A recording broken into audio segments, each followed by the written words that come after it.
Imagine a luxury jet once owned by royalty, now poised to become the most famous aircraft in the world, Air Force One. But here's where it gets controversial.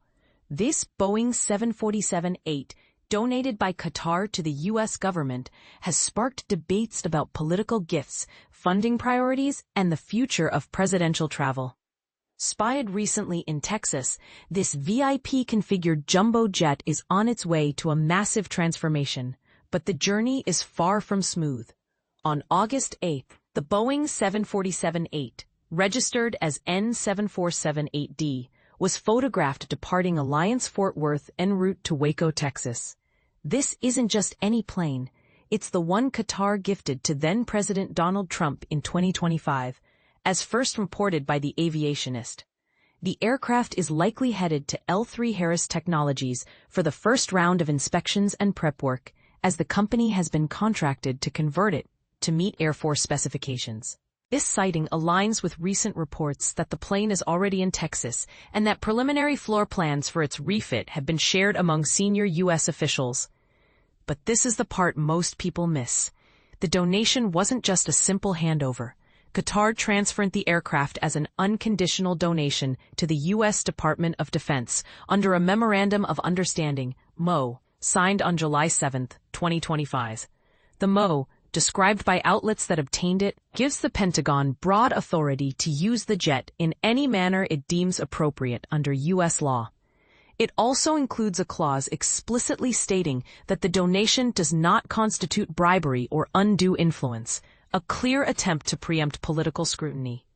Formerly operated as a private jet for the Qatari royal family under the registration A7HBJ, the aircraft was retired in 2023 and temporarily registered as P4HBJ, while a new operator was sought.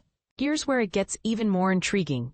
This donated jet is stepping in because the original plan to replace the aging Air Force One fleet with two new Boeing VC-25Bs has faced significant delays. Initially slated for delivery by the mid-2020s, U.S. officials now say the VC-25Bs won't enter service until at least 2029, if not later. The current Air Force One fleet, consisting of two VC-25As delivered in 1990, are bespoke derivatives of the 747-200 model and will be around 40 to 45 years old by the time they're retired. The Qatar-donated jet would serve as Trump's primary Air Force One aircraft until the end of his term in January 2029, after which it's slated to be transferred to the Trump Presidential Library. The Washington Post first reported on July 25 that the deal, initially presented as finalized this spring, faced delays as the Defense Department sought edits to the MOU. Completing the paperwork is crucial for the Air Force to begin the full renovation, a process that could cost hundreds of millions of dollars and take significant time, far longer than the one-year timeline suggested by service leaders. Lawmakers have demanded more transparency on costs and scheduling, with some questioning the legal pathway for accepting and transferring the aircraft after the administration ends. CBS News added to the conversation on July 28, reporting that preparations for the refit are already underway and that senior officials have reviewed interior schematics. The network highlighted the MOU's lack of explicit reference to Air Force One, while confirming the Pentagon's flexibility in using the aircraft. This detail matters because the Air Force must certify any platform used to carry the president, requiring extensive modifications for secure communications, defensive systems, electromagnetic shielding, and rigorous cyber testing. None of these upgrades are trivial, especially for a wide-body jet, originally designed as a private head-of-state transport. And this is where it gets really contentious: the funding.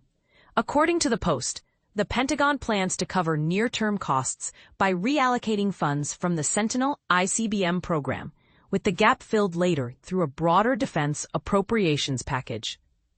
This approach has drawn criticism from Democrats, who argue that the refit will divert resources from other critical priorities. Air Force Secretary Troy Menck told Congress the renovation would cost less than $400 million, a figure met with skepticism on Capitol Hill.